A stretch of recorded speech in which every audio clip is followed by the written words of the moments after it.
Hey, what is up guys? It is your boy Speed here, and today I'm really excited for this video because we're going to be taking a look at a lot of the recent sale prices for CGC cards. And yeah, I kind of just want to talk about what's going on with CGC right now, my experience with my previous orders and how they're doing. And yeah, just kind of give my thoughts on whether or not CGC is a good option or not at the moment. So let's get into it. The first thing I want to say, shout out to HX Collector. My man's a beast. I love talking to him. But he showed me recently that in the upcoming Japanese set, I forget the name, I apologize guys, but they have Blaziken cards. These cards are really incredible. I'm genuinely so excited to pull some of my own. 100% going to make videos opening these sets because anytime there's a Blaziken in a set, I'm just very excited to pull it. You know, especially when it's a full art, especially when it's a VMAX, you know, Blaziken getting the love he deserves. And if you guys don't know, oh, I gotta pull it out now. Well, here's my first example as I find the PSA card. But you guys, if you're new to the channel, I'm a Blaziken collector. So if you got Blaziken cards for sale, please hit me up on Instagram. You know, my link is in the description. And I'm happy to buy your Blaziken cards, graded, ungraded, doesn't matter. But all right, let's get into what you guys are actually. Well, actually, here's the other card. Let's get into. First off, I want to talk about the recent change to CGC turnaround times. Before we get into this, by the way, if you guys could like the video and subscribe. We've been getting a lot of support. I think we're almost to 4,000 subscribers. And as I told you guys, there's going to be a giveaway at 4,000 subscribers. I haven't decided exactly what it's going to be, but as I promised, the value of the giveaway will be over $100, and it's going to be a lot of fun. And so, yeah, get excited for that. Help me get to 4,000 subscribers, and I'll help, you know, hopefully give value through the videos and give value through giveaways. So, yeah, please subscribe. All right. So, the main thing we want to talk about is the fee per item and the current turnaround time. Now, I'm sure a lot of you guys know, I'm sure a lot of you are well aware that the bulk price was raised from $8 to $9. You know, it's $1 extra, and to be fair, CGC takes 5% off. Yeah, so if you have their membership that allows you to submit through bulk, you get 5% off anyway. Oh, I'm sorry, it's 10%. My apologies. I'm mixing up the numbers. You get 10% off, which is 90 cents off of this $9, and so per bulk card, you're paying $8.10. And frankly, in comparison to PSA's cheapest option right now, which is $20, that is pretty significant. In fact, it's absurdly tempting, which is why in my previous video, I said that I think CGC will raise their prices. Well, lo and behold, that's not what they did yet. I do expect the prices to rise. I would be genuinely shocked if they stay at $9. But instead of raising prices first, they've raised the current turnaround times again. When I submitted my first submission, or a little bit before then, I always forget, but around the time of my first submission, which was 12/16, December 16th, it is currently March 12th, the turnaround time was 30 business days. A month's worth of business day. Well, no, that's not true. Like a month and a half worth of weekdays, right? And that was awesome. It was like, oh, I can get my cards back in a month and a week, and I can enjoy the return process. I can enjoy my cards in slabs. I can sell them, make a little profit, enjoy the process. It was awesome. It was the biggest reason why you would submit with CGC. And quickly, we're falling into this issue, and it really does disappoint me. You know, I love being excited and hype and you know, high energy about Pokemon, but this does bring me down a little bit. It makes me a little bit disappointed that things continue to trend in this direction, and there's no signs of it stopping. I frankly think that CGC, in the matter of a few months, could be 150 to 200 days turnaround time. You might call me crazy. I don't think I am. But yeah, as I said, my submissions have taken quite a while. On top of that, I can't show you my shipping, but I shipped off an order of about 300 cards about 2 weeks ago, and they've still yet to be put into the system, which it's very nerve-wracking. Like, apparently the box was delivered, but I have like thousands of dollars of cards, probably like, yeah, thousands of dollars of cards. I mean, at CGC and they're not putting it in. It's just really frustrating. And so I hope things change. Let me know what you guys think in the comments. What does this make you feel about CGC? I want to know. Make it a very clear comment. Like, are you still going to submit with CGC after these changes? Are you going to? Are you going to maybe consider their standard? You know, I think that's what they're trying to do, really. I think they're trying to push a lot of people to go to standard. Right? 30 days. About a month and a half. Probably not. It's going to be more like 2 months, maybe 2.5 months with how long it takes them to process everything, which is meh. But, yeah, I think this is what they want people to go to. It's very, like, you know, there's this marketing tactic that I learned about. I don't remember the exact name, but it's like at movie theaters. You're going to ask, how does this apply? But, you know, when they sell popcorn, they have a small, medium, and a large, right? And almost no one buys the medium. I know there's like those psychos who actually buy the medium. But the thing is, the reason why the medium exists is to make the large seem like a good deal. And to me, that's what economy feels like. I mean, to me, economy is insulting. This is insulting. I mean, you might be saying, oh, but Speed, economy is maybe you have, you know, a $200 card and you don't want to pay this. It's $7 extra at that point. $7 extra for 4 times the turnaround time. Okay, you could argue it's like 3.5 times the time. You get the point. What is this? What is economy? What is this? It's so bad. Like, I'm not like I really don't mean this in a negative way. Like, I don't care what CGC does. They're a company. They're trying to make money. They're going to do what they got to do. I respect what they're doing what they got to do. I respect the fact that their turnaround time is 111 days. I think the amount of cards they're going to get in the next few months is going to be outrageous. But yeah, this feels like the middle popcorn where it's kind of just making the standard seem better. I feel like they're trying to push people towards standard. But the problem with CGC cards is they don't see the returns that PSA cards do. So it's very unappealing to pay too much for. But maybe after this video, where we're going to be going through some eBay sold listings. This is 130point.com. It's a website that tracks eBay sold listings, but tells you also, it also shows you the best offer accepted prices, so it is really convenient. But all right, let's get into that so we can kind of figure out, is it worth it? And can you consider using, a big question I'm going to try to answer today is, can you consider using standard? Is that an option? Because I'm really going to try to figure that out, and I might try to do that because I don't want to express through PSA anymore. I don't want to bulk through CGC very much. I'm probably going to still submit an order every other month or something like that, but this is what I'm going to try to see if I can enable, right? That's what I'm going to be looking for. So let's get into that. All right. Getting in a couple cards, like this one, for instance, is one you just can't. You know, this is a 9.5. Zacian, amazing rare. It's about a $10 card raw. You know, so if you submitted it through a, you know, for $8.10, maybe about $9, $10 after supplies and fees, you know, that's not bad. $47, you know, you can put up about $20, and if you get lucky, keep in mind a 9.5 for CGC is a pretty high grade. They're very hard and harsh graders, so, you know, a 9.5 is definitely quite impressive, and so I do think that this card deserves this this sale price. I think it's actually a pretty high quality card. Moving on, like these are the cards I'm really interested in, but it just feels like it's going to be very hard to get these cards at a reasonable price with how vintage is going. You know, a best offer of $75 for an 8.5, which to be fair is a pretty, what is this, 9? That makes no sense. But an 8.5 in a vintage card is not bad. It's really not. It's practically a PSA 9. I know that's not always true, but to some extent it is. At least it feels like it is. And so finding a PSA 9, I'm curious to see. Let's quickly look at this. Let's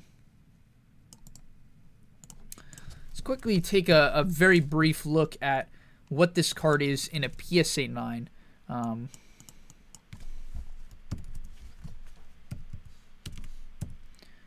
And see the difference. So, you know, the 8.5 CGC sold for $75. Let's see what a 9 sold for. I'd have to imagine it's around $150, something like that. Well, here comes the CGC listings. That's funny. Any PSA listings? Oh, there's a crack in the case. Oh, no. That's a bummer. All right. Wow. Really? No sales? Jeez. Let's check what the listings are at, even though there's no sales. There was a 200 listing at the top. Is this the only one? That's crazy. Oh, this is cool. So, you know, these are the type of cards you have to, like, consider buying and grading right now with the standard. You know, I really do mean this, guys. I think, like, if you're into the whole grading process and you don't want to go bulk, you're going to have to spend a bit of time trying to find these type of cards. But this card kind of has, like, a weird texture in the picture, but maybe it's okay. Maybe it's a pretty clean card. Let's take a look at the back. Yeah, that's a good-looking card, from the back at least. Looks pretty freaking solid. The front... Ooh, got a massive print line, so definitely not a 10. I would have to guess this would get about an 8.5. So, but this is first edition, right? The cards we were looking at were unlimited. First edition cards obviously take the cake in terms of price. But here's one that's really cool to me. I think this is a big one. However, there's a couple things to note about this. So I didn't look at all the prices. For the most part, I haven't looked at anything, and I like to do everything that I do in my videos completely transparent. I like to do it as my first time so you guys can just kind of get inside of my head. But... You know, this is a Lugia stamped holo, right? So this is the Vivid Voltage pre-release card. And you notice that I think this is about a $40 card raw. Lugia pre-release. There we go. Vivid Voltage. Oh, maybe a bit higher, actually. $60, but that's best offer accepted.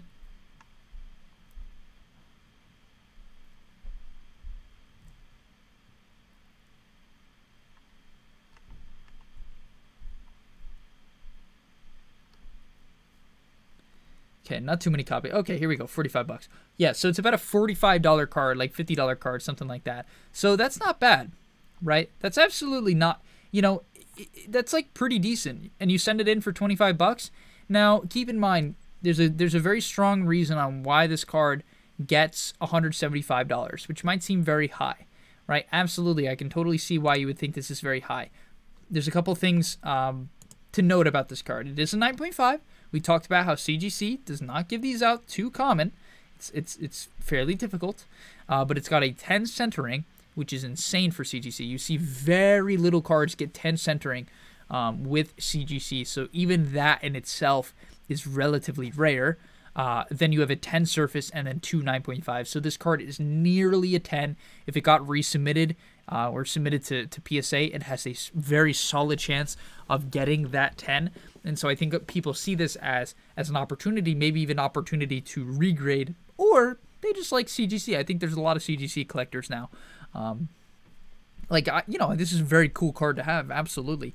But yeah, I mean, that's the thing. If you can find a card like this that looks very clean, even if it had, let's say, not 2 10s, but 3 10s, maybe you would get 140 instead of the 175.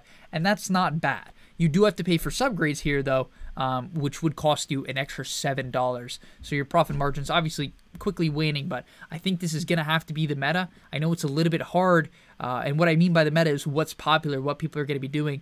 But, you know, like, it's going to be very hard and frustrating to submit anything that's worth less than, like, $50 raw, $100 raw, you know, because you're just going to have to bulk. You're going to have to bulk, and it's going to make it very hard to want to wait and tie up that capital for such a long time.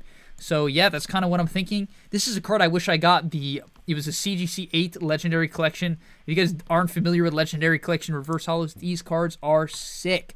I personally am collecting a lot of them myself. Here's an example of one, the Electrode. Love this card. Bought it off a loot box. And these cards are insane. Like, look at the Sparrow. Oh, it's so nice. I don't even know what this is. What the heck? BSG grading? What is that? I've never seen BSG before. What is this? I've literally never seen this company before. It's like discount PSA. Why does the label look like slanted? Dude, what? But this card's actually white. But they always look blue on eBay. So just be careful. You're not buying a blue card. You're buying a white card. But all right. Wow, a 7 base set Shadowless Voltorb for 15 bucks. That's nothing. That is rough. Let's look for more expensive cards. I think that's what I'm gonna shift this video towards. Okay, here we go. A Sylveon, 9.5. Curious to see what the subgrades are looking like. What an awful photo. Oh, very poor subgrades actually. So this is not a great 9.5. It's one of the lower 9.5s you can get. I think the lowest 9.5 you can get is a 9.9. Oh no, the lowest 9.5 I think you can get is a 9. A 9.5, 9.5, 9.5. I think that's the lowest you can get, yeah. And so this is not great, to be fair. And it sold for how much again? I think 200 on the dot.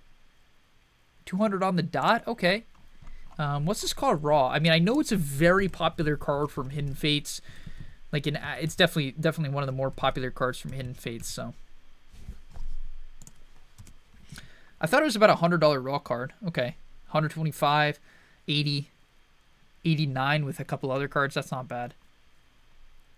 It's about an $80 card, which, you know, once again, that's what I'm saying, though. But it got a 9.5. Like, I know I keep saying the same thing, but, you know, if you're going to buy one that has good centering, you might have to pay this 125, 100, you know, and take your chances. But okay. I think the thing is you're also going to have to pay for the subgrades. You know, with these higher end cards, people really like subgrades. At least it seems to be the case. I guess it's something I'll try to experiment with. However, it's a very long experiment. But all right, yeah, maybe, like, why is this one selling for so much less? Is the centering poor? Is there something wrong with it? Not great top to bottom. It seems a little bit even worn on the bottom, potentially. Let's take a look at the back. I can't even zoom. Oh, there we go. I mean, it looks okay. The centering looks solid. I feel like this card's fine, you know? Like, I don't really see. I guess a big problem, people hesitate when the seller has so little feedback to pay up. Buying cards from low-rated sellers can be a little bit questionable. So, you know, that's probably why. But all right, let's look at one more card and then we'll end it off. Oh, this is a really cool one. This must have good subgrades. That's a lot of money for a 9.5. Oh, but it's sold to Australia, which always kind of like skews the prices because people from Australia pay a lot more. Oh, it's quad 9.4. I know people love quad 9.5s where the subgrades are all the same. I think it's just very appealing for people, so that might be why this card's a bit higher. So I don't want to use that as an example, only because I think it's a bit, you know, a bit weird. But all right, let's look for a different one. 110. Yeah, but that's a first edition jungle. You know, not an easy card to come by. This is one that really confused me. I didn't get why this sold for this amount. It seems like really... This is Shining Fates, right? So this is the Shining Fates card. In a 9. I don't know how they got it back already. I guess they must have done walkthrough, right? Which is $75. That's pretty expensive, right? That's pretty freaking expensive. Oh, where was I? And it sold for $20 in a 9. It's not like a 9 is a bad grade. I'm pretty sure this card raw is like 15. So, I don't know what went down here, but not a good look, right? Not a good look. I don't know why that performed so poorly, frankly. It like this double 8.5 sold for more. How is that the case? How does an 8.5 double sell for more? Like, I guess it was bids. Like, did this guy list it at like 5 a.m. Eastern time or something? I don't know. This card's not bad. This is an 8.5 Blastoise for 55, which is kind of cool.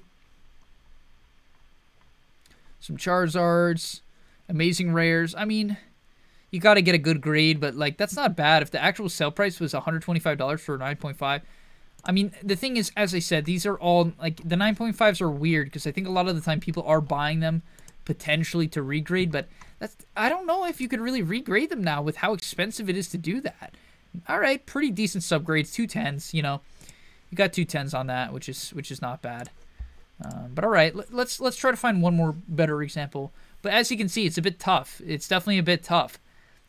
Okay, this is the Comedian Pikachu. I do like commons, uncommons, like submitting them bulk. I've been submitting a lot of vintage commons, uncommons to CGC just because I think it's like cool. I think people like having a part of their childhood in in a case, and I have a lot of them in like mint, almost near mint to potentially gem mint condition. So hoping to get some 9s, maybe some 9.5s, maybe a 10 on some of those cards, and that would be a big deal. I think that would be pretty solid. But okay, this is one 9.5, 225. That's probably not too good. I guess it's okay. So this is another one of the pre-releases. I don't want to cover it because it's a bit boring to do it again. But this is a 9.5 and a pre-release card. He did not pay subgrades, so he probably paid about $25 for this. which is not bad considering he got 225 and this card raw is about 80 bucks unless it has gone up. So let's take a quick look to see if it's gone up.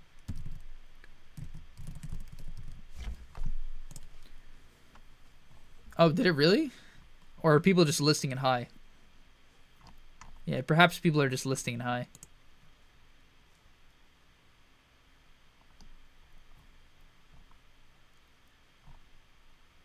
$147, really? Really? That is really high. I guess people are buying in the intention to try to grade and get a 10. 110. Yeah, this card's gone up a bit. It was about 70, 80 bucks. Now I guess less are on the market, and they're dropping a bit. I sold a bunch of mine graded for quite a bit. Yeah, I mean, 93 bucks. Okay. The point is, there is some room there, you know. Once again, though, it's just a big risk because you're going for that 9.5 with, you know, with a card that, you know, it's not too easy considering I submitted 2 of these to PSA, got 2 9s with PSA, right? So 2 9s from PSA is that means I'm probably not getting a 9.5 at CGC, right? So it's tough, definitely tough. But PSA's been cracking down on their grading. I'm not gonna lie. You know, PSA's really been cracking down, but I honestly have no intention to submit anything to PSA, which might be the exact reason why you should submit to PSA, but let's take a look. Okay, this is what we'll end on. I think this is a cool one. This is a cool one. So this is the Shiny Star V.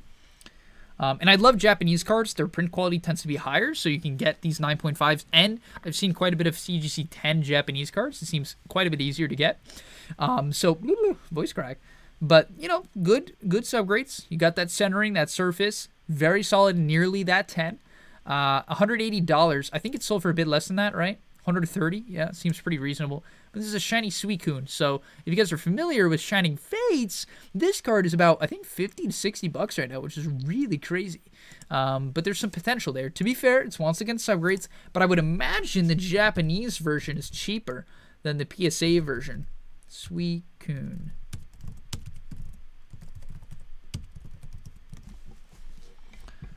Yeah, so definitely cheaper. If the first one that comes up is 40 bucks, I'd imagine you could snipe some for 25 to 30. Let's take a quick look, though. Wow, these hollows sell for so much. I have so many of these. Like, because when you open Shiny Star V, there's just, like, a ton in the back. But, I don't know. Like, I didn't imagine they were worth much. But, okay, let's take a look. 39, 36. Those are obviously, you know, it's hard to tell if that's actually the sell price. But it could be 35, 41. Okay. 20. I guess that's on bid, though. So you kind of got to find one on bid, potentially. But, yeah, they're definitely not all over the place. You get 2 of them for 72. I mean, there's potential there. Absolutely, you know, considering I think these cards have good print quality, $33. This is something I'm probably going to consider doing, guys. So keep your eyes out. As I said, well, I say this a lot on my channel, but transparency and honesty is a big thing for me. So I'm really going to be trying out a lot of Japanese. I think so. Just because the print quality is so much better. Honestly, even the product is like relatively easy to get. For instance, if you go to Safari Zone right now, and this is definitely not the best place to buy Japanese product, as far as I'm concerned, but, you know, I even picked up some of these boxes for 70 bucks, you know, 30 packs. They only have 5 cards per pack, and you don't get a lot of hits, and it's 70 bucks, so it's not the best price, and you could buy them a lot cheaper if you get I think retail's 50, if I'm not mistaken, USD, that is. That could be wrong, so you have to double check me on that, but, you know, for some reason, they're selling a lot of Japanese stuff. Yeah, this is so high, 120. I bought one of these for 60 at some point, so you know, it is, these prices are obviously quite a bit jacked up. But what I will say is that I think I'm gonna be trying a lot of Japanese. I'm gonna be trying Japanese singles and grading Japanese with CGC through standard. Obviously the higher end cards such as the Marnies, the Skylas, the Suicunes, and we'll have to see how that goes. I'll give you an update soon. And upcoming videos, I have a couple. I'm gonna be doing a Q&A. A lot of people ask questions about me and about my life, Pokemon, Dota. Kind of just like things going on in my Discord. So shout out to everyone in that Discord. Appreciate you guys a lot, honestly. And on top of that, I'll be doing a CGC submission video, which, man, I am, I really wanted to get in. I just dropped a lot of the cards. Well, rip the 10s. I wanted to get in, but prices are tough. Do I think it's still worth it? Yeah, but you got to submit every month. You got to submit 50 cards every month if you have the money to do that. I think that's the way to go. spread out your submissions so you get them back over time, and you can enjoy the returns every month type of deal. But all right, I hope you guys enjoyed. If you did, smash that like button, subscribe to the channel to help me get to 10,000 as soon as possible. We're going for it by the end of the year, and I'll see you in the next one. Peace.